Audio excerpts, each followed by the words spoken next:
Black and white நேயர்களுக்கு வணக்கம். அரசியல் சூத்திரம் நிகழ்ச்சியில் மூத்த பத்திரிகையாளர் பிரியன் சார் நம்முடன் இணைகிறார். வணக்கம் சார். வணக்கம் சார். அதிமுகவுடைய நிலைமை இன்னைக்கு எப்படி இருக்குது சார்? அதாவது தாவேகாவின் நிர்வாகியை அமைச்சருமான ஆதவ் அர்ஜுனா அதிமுகவின் 90% பேர் இங்கே வந்து விடுவார்கள்ன்றார். அதிமுகவில் இருந்து அமமுக, பின்னர் ஓபிஎஸ் இப்படின்னு அணிகள் மாறி இருந்து கடந்த தேர்தலில் திமுக ஆதரவு நிலைப்பாட்டை எடுத்த பெங்களூர் புகழேந்தி இன்று தாவேகாவில் இணைந்து விட்டார். அவரும் சொல்கிறார் அதிமுகவில் 90% பேர் வந்து விடுவார்கள்ன்றார். செங்கோட்டையன் தாவேகா மாவட்ட செயலாளர் வீட்டில் ஒவ்வொரு நாளும் 1000 தொண்டர்கள் நிற்கிறார்கள், புசியானந்தில் வீட்டில் 2000 பேர் நிற்கிறார்கள் என்றார். இப்போ இவ்வளோ பேரும் அதிமுகவிலிருந்து தாவேகா வந்துட்டா அப்போ அதிமுக கட்சி என்பது இனி எதிர்காலம் எப்படி இருக்கும்? இல்லை, அதாவது அதிமுக கட்சியோட எதிர்காலம் என்பது 2 பார்லிமெண்ட் தேர்தல், 2 அசம்பிளி தேர்தல் தோல்வி, உள்ளாட்சி தேர்தலில் தோல்வி, இடைத்தேர்தலில் தோல்வி, இதெல்லாம் பார்த்த பிறகு இந்த தேர்தலையும் தோல்வி, அசம்பிளி தேர்தல் தோல்வி. அப்போ அவங்களுக்கு நம்பிக்கை இழந்திருக்காங்க, தொண்டர்கள் நம்பிக்கை இழந்திருக்காங்க. அதுக்கு காரணம் செல்வாக்கு இல்லாத ஒரு தலைமையை அந்த இடத்த பிடிச்சிட்டு இருக்கு. ஆக்சுவலாக அது அவங்க செல்வாக்கு இல்லாத தலைமை. ஜெயலலிதா ஆட்சி காலத்தில் ஜெயலலிதா தோல்வி இல்லை, இது செல்வாக்கு இல்லாத தலைமைன்றது 2017 இருக்கு. 4 ஆண்டுகள் ஆட்சியில் இருந்தாங்க அப்படின்றது வச்சுக்கலாம். தாவேகாவில் போய் தான் சேரணும், அங்கே தான் நமக்கு எதிர்காலம் அப்படின்னு நினைக்கிறதில்ல. தாவேகாவுக்கும் அதிமுகவும் ஏதாவது ஒரு உரசல், முரண்பாடு, இல்லை தலைவர்களுக்கிடையே ஒரு மோதல் போக்கு அப்படிலாம் இருந்ததா? இனி இந்த கட்சி இருக்கக்கூடாது அப்படின்ற ஒரு முடிவோடு செயல்படுகிறார்கள் அப்படின்னு பார்க்குறதா? அந்த ஓட் பேங்கை ஹைஜாக் பண்ணணும்னு நினைக்கிறாங்க சார். இப்போ இந்த வாட்டி விஜய்க்கு விழுந்த ஓட்டு அவங்க ரசிகர்கள் ஓட்டு, ப்ளஸ் ஒரு திமுக சேஞ்ச் வேணும், ஒரு மாற்றம் வேணும், புதுசாக வந்திருக்காரு, செல்வாக்கு மிக்க நடிகராக இருக்காருன்னு எல்லாரும் சேர்ந்து ஜாதி மதம் பார்க்காம, ஏழை பணக்காரன் பார்க்காம போட்டாங்க. அப்போது மெஜாரிட்டி போடலை வச்சுக்கோங்க, 107 தான் வந்தார், ஆனால் ஒரு பெரும்பான்மை போட்டாங்க வச்சுக்கோங்களேன். அப்போ அந்த மாதிரி வந்திருக்கும் போது அவங்களுக்கு என்னென்னா, இந்த ஓட்டு அடுத்த தடவை விழுமா அப்படின்ற ஒரு கேள்வி இருக்குல்ல. அடுத்த தடவை இதே பர்ஃபார்ம் பண்ணால் தான் விழும், அவர் செயல்பட்டால் தான் விழும், சொன்னதை செஞ்சால் தான் வரும், இல்லாட்டி இது வராது. நீங்கள் திமுக மேலே என்ன குற்றச்சாட்டுகள் வச்சுங்களோ அதே ரிப்பீட் ஆச்சுன்னா மறுபடியும் உங்களுக்கு எப்படி போடுவான்? நீங்கள் பெண்கள் பாதுகாப்பு இருந்தீங்க, பெண்கள் பாதுகாப்பே இல்லைன்ற ஒரு நிலைமை டெய்லி வருது. டெய்லி ஒரு கற்பழிப்பு, ஒரு பாலியல் வன்கொடுமை நடக்குதுன்னு வச்சுக்கோங்க.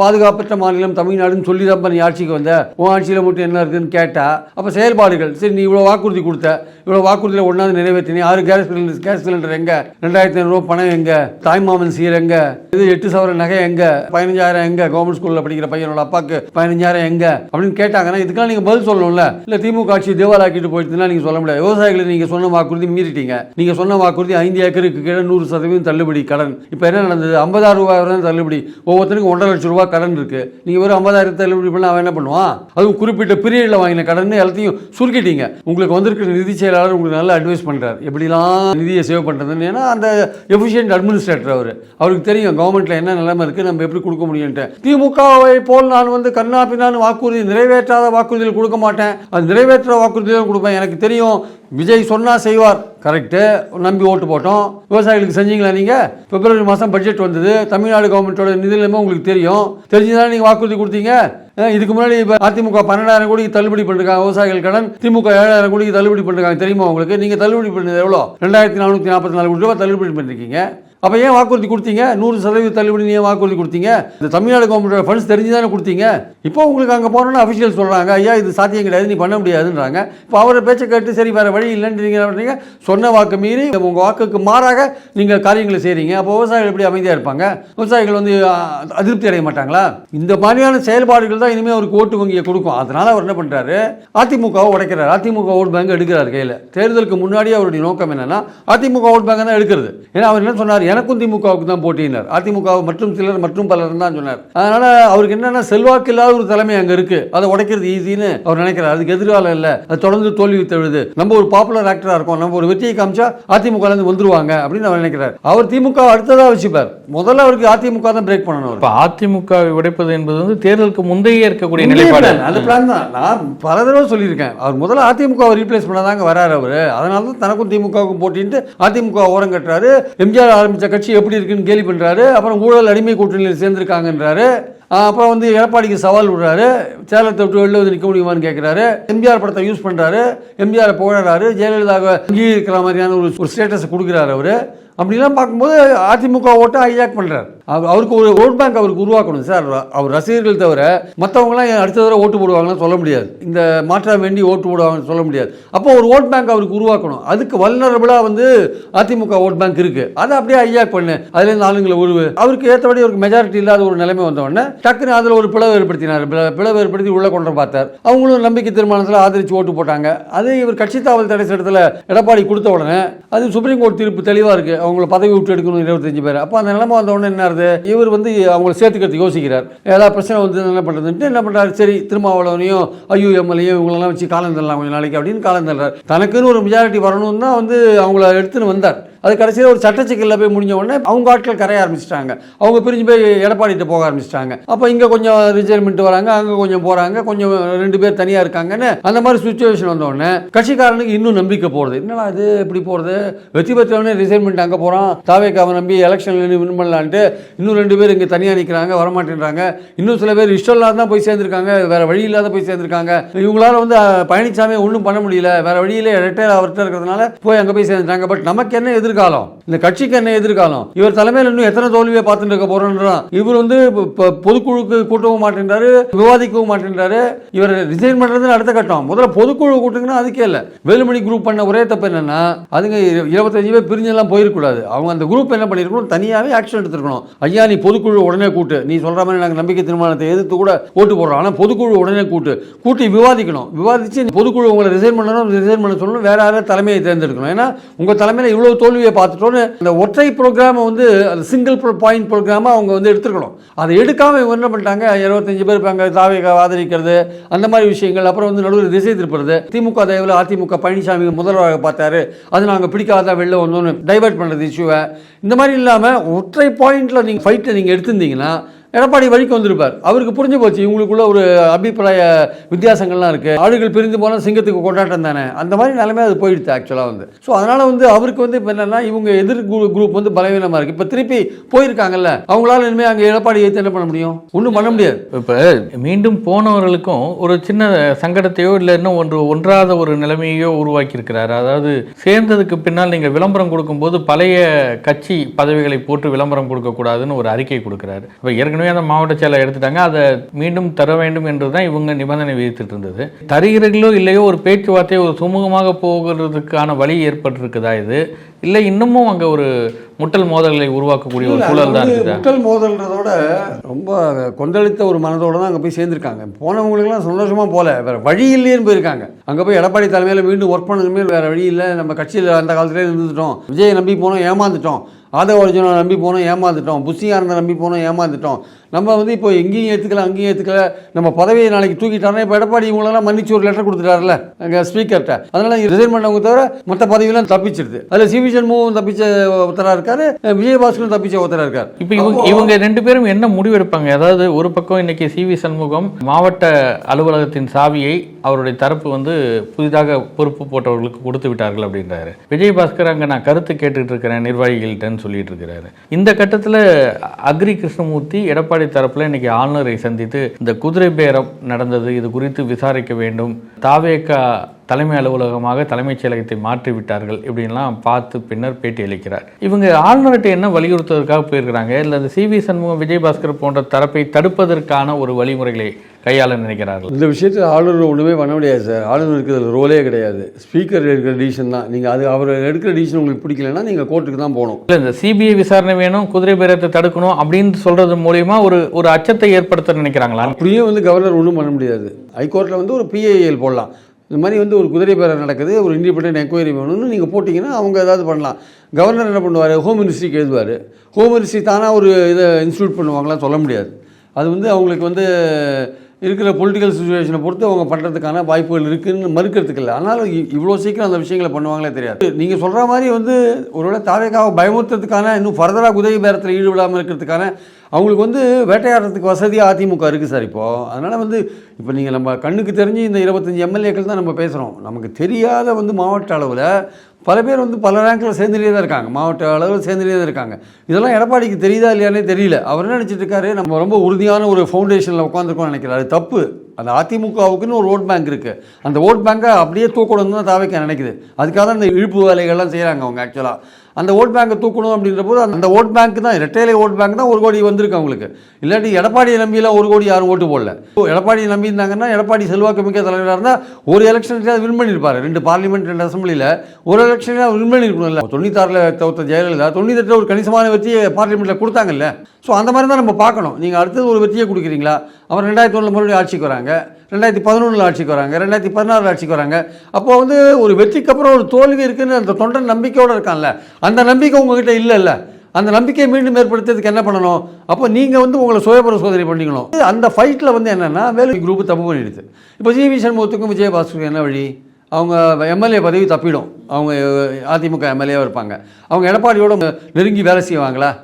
அதுக்கான வாய்ப்புகள் ரொம்ப ரொம்ப குறைவு. அவங்க அப்படியே சைலண்ட்டாக இருப்பாங்க. அங்கே அதிமுகலேருந்து விலகவும் மாட்டாங்க, ஒன்றும் பண்ண மாட்டாங்க. அசம்பிளிக்கு வருவாங்க, எடப்பாடிகிட்ட பேசாதே அவங்க போயிட்டே இருப்பாங்க. இப்படியே கொஞ்ச நாள் ஓடும். அப்போது தாவேக்கா சைட்லேருந்து ஏதாவது இவங்களுக்கு சிக்னல் வச்சுக்கோங்க. அப்போது இவங்க செட்டில் ஆன பேர் ரிசைன் பண்ணிட்டு அங்கே இந்த 5 பேர் இடைத்தேர்தல் வரதுக்கு முன்னாடி அப்போவும் எடப்பாடி பொதுக்குழு கூட்டாத இருக்கார், இதே மாதிரியே போயிட்டு இருக்காரு வச்சுக்கோங்க, விவாதிக்காரது இருக்காரு வச்சுக்கோங்க. அப்போ அந்த 2 பேரும் ரிசைன் பண்ணுறதுக்கான ஒரு வாய்ப்பு இருக்குது. ரிசைன் பண்ணிட்டு விஜய் சிக்னல் கொடுத்தா இவங்க விஜயபாஸ்கரை ஏற்றுக்கிறதுல ஒரு ஊழல் வழக்குகள்லாம் அவர் மேலே இருக்க, அவர் எப்படி ஏற்றுப்பார் தெரியாது. சிபி சண்முகம் அவர் மேலே வழக்கு இருக்கான்னு எனக்கு தெரியல. பட் அவரை விஜய் ஏற்றுக்கணும். பாயிண்ட் அதுதான். விஜய் அவர் சிவி சண்முகம் எப்படிலாம் பேசுவார் நமக்கு தெரியும். நீங்கள் தாவேக்காக போனால் எதுவும் பேசவும் முடியாதுன்றது ஒரு முக்கியமான விஷயம். அங்கே கம்யூனிகேஷன்ன்றது ஒன்று கிடையவே கிடையாது. அங்கே அதெல்லாம் இருட்டறையில் இருக்கிற மாதிரி தான் எல்லாமே. அங்கே அதிமுகலேருந்து அங்கே போகிறவங்கலாம் ரொம்ப அதிகமாக பேசவே முடியாது. வெளியில் பேசினா பிரச்சனை வரும். யாருமே சேனலில் பேசுறதுக்கே வரமாட்டேன்றாங்க. அவங்களுக்கு ஆதரவாளர்கள் தான் பேசிட்டு இருக்காங்க, அவங்க பேச மாட்டேன்றாங்க. ஸோ இந்த மாதிரி சூழல் இருக்கும்போது இவங்க 2 பேரும் எடப்பாடி மேலே நம்பிக்கை வச்சு மறுபடியும் போகிற மாதிரியான விஷயம் தெரியல ஆக்சுவலாக. ஏன்னா அப்படி போனாங்கன்னா அது உங்களுக்கு ஒரு ஈகோ தடுக்குது. அவங்களுக்கு ஈகோ, அந்த ஈகோ தடுக்குது. தன்னுடைய சுய கௌரவம் இருக்குல்ல, அது அவங்களை தடுக்குது. இவர்கிட்ட போய் மறுபடியும் நம்ம வேலை செய்யணுமா, இவரை விட்டு நம்ம வந்துட்டோம், இவர் நம்மளை எப்படி நடத்துவார் இனிமே அப்படின்லாம் ஒரு விஷயம் இருக்குது.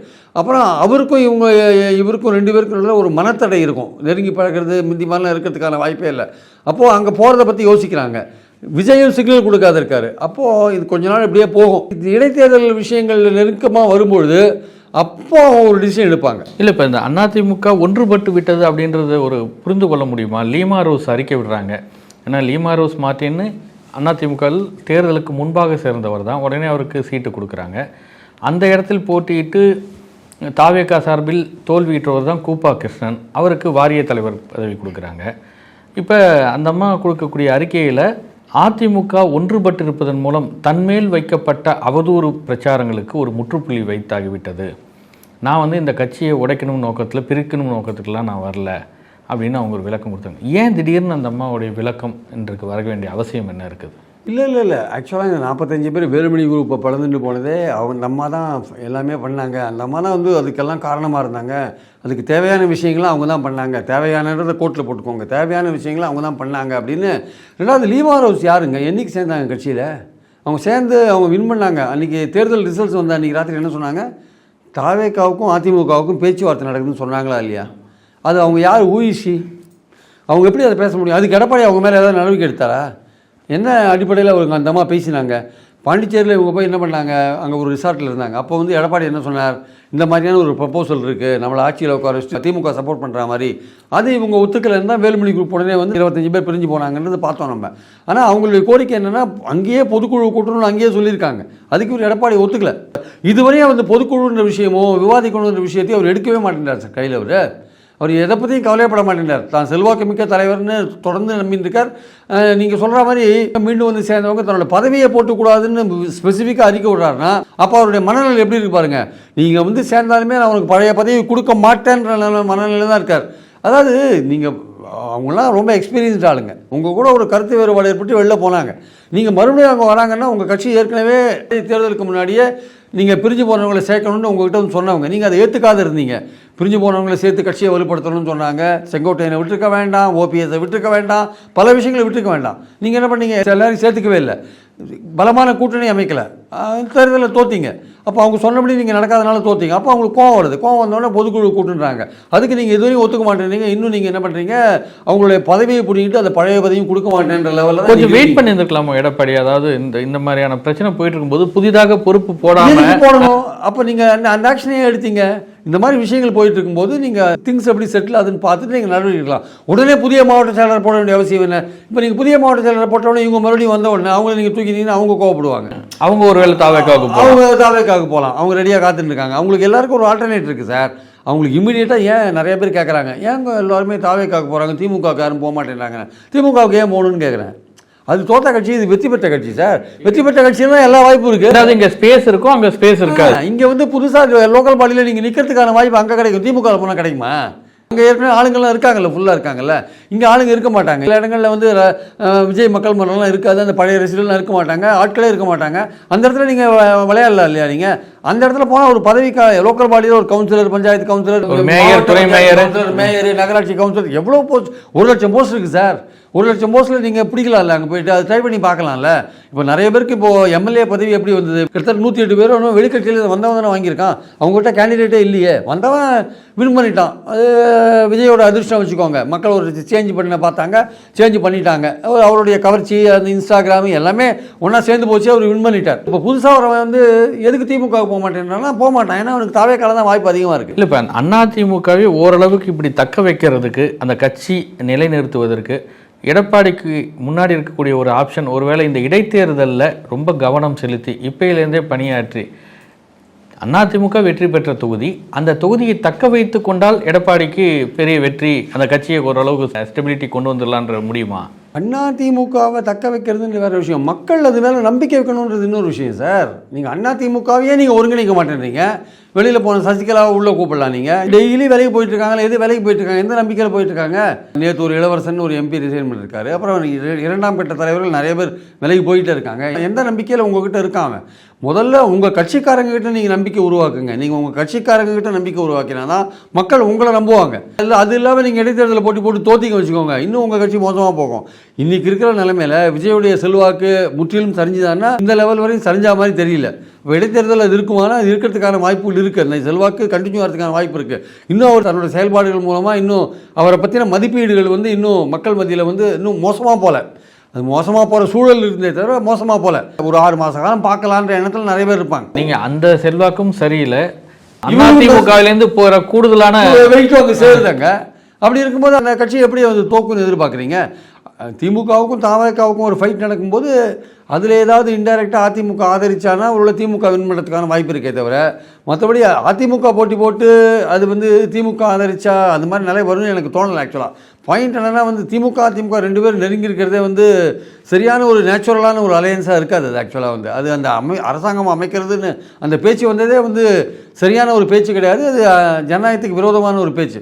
மக்கள் வந்து விஜயை தான் வந்து 107 இடங்கள் கொடுத்துருக்காங்க. அவர் தான் ஆட்சி அமைக்கிறதுக்கான வாய்ப்பை முதல்ல எடுக்கணும். அவர் ஆக்சுவலாக அதுக்கு எடுத்திருந்த போது சில விஷயங்கள் நடத்த பார்த்தாங்க, அது நடக்கலைன்றது ஜனநாயகத்துக்கு நல்ல விஷயம்னு நான் நினைக்கிறேன். அதனால் அதிமுகவுடைய எதிர்காலத்தை பொறுத்த மட்டும் எடப்பாடி கட்சியை முதல்ல வலுப்படுத்தணும், பிரிஞ்சு போனவங்களை ஒன்று சேர்க்கணும். இந்த மாதிரி பல விஷயங்கள் இருக்குது.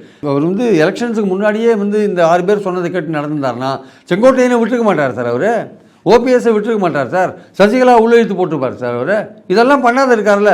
அப்போ நீங்கள் பண்ணாத போயிட்டு தோத்துட்ட பிறகு அதே பிடிவாதத்தோடு நீங்கள் இருக்கீங்க. இப்போ முதல்ல வந்து எடப்பாடி பண்ண வேண்டியது அவரோட பிடிவாதத்தை விட்டுட்டு அனைவரையும் ஒரு தோழனாக இருந்து அனுசரிக்கணும். நான் வந்து உயர்ந்த பீடத்தில் இருக்கேன், நான் செல்வாக்கு மிக்க மனிதனாக இருக்கேன், என்கிட்ட தான் ரெட்டை இலை இருக்குதுன்னு நீங்கள் அந்த இடத்துல இருந்தீங்கன்னா உங்கள் கட்சி இன்னும் கரையுமே தவிர அது வந்து கரை சேராது. நன்றி சார்.